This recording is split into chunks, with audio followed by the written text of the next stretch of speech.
Firefighters can't just leave the things that they've seen at the office, but many won't ask for help when they need it. So what's the answer? Well, it starts with one chief and his love for his team members. Our Tanya Iser has one firefighter story in this WFAA original. For Dallas Fire Rescue, saving lives is a calling. The fire department has very much a family relationship. But what happens when one of their own needs saving? A lot of our folks pray together. I think that when you lose somebody, especially under those circumstances, that's hard. Dallas Fire Chief David Coatney is talking about the suicide of one of his nearly 2,000 firefighters. He was always there for everybody else. Suicide is a significant problem in the profession. In fact, one study of 1,000 firefighters found nearly half had suicidal thoughts at some point in their career. Absolutely devastated at first. He was my friend, knew him well.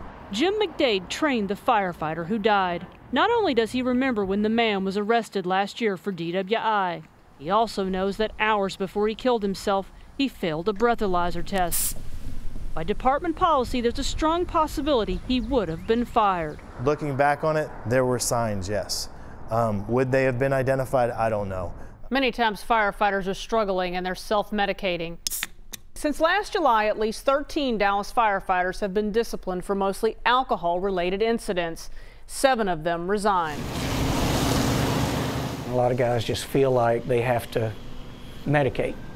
Steve Calvert is a former firefighter and currently serves as a volunteer chaplain with the fire department in Capel. And it's like the file cabinet just falls over and then they all come out. And that's when a lot of times guys, especially if there's not a culture of support, feel overwhelmed. And it's easier to consider options like taking your life. The culture has long been not to ask for help. I may be going crazy inside and can't wait till I get off work to be able to go numb out what I just saw or smelt or tasted. That culture is changing. He operates a local nonprofit that helps first responders after critical incidents. The F word among firefighters is feelings. Instead, he asks them to reflect on what they've seen and heard. Basically, we normalize stress. You're going crazy? Yeah, that's normal. Chief Coatney encourages his firefighters to ask for help. The fire service has to change. It's difficult for people to come forward and show any form of weakness. But it really takes a stronger person to come forward than to internalize it. The Dallas Firefighters Association decided to make changes after the firefighter's suicide. When a member comes to us wanting representation on a discipline issue relating to substance abuse, we're going to require them to go speak to a counselor. No longer will firefighters who fail a test be sent home. They will now be kept there for the remainder of their shift. I'll never understand what drove him to it, but we have to do everything we can to prevent this from ever happening again. They are a family. Families need to take care of each other.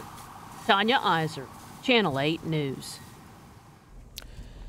There is a Lifeline number for anyone to call if you or someone you know needs help. Here it is, 1-800-273-8255. Someone is there to offer confidential support 24 hours a day, 7 days a week.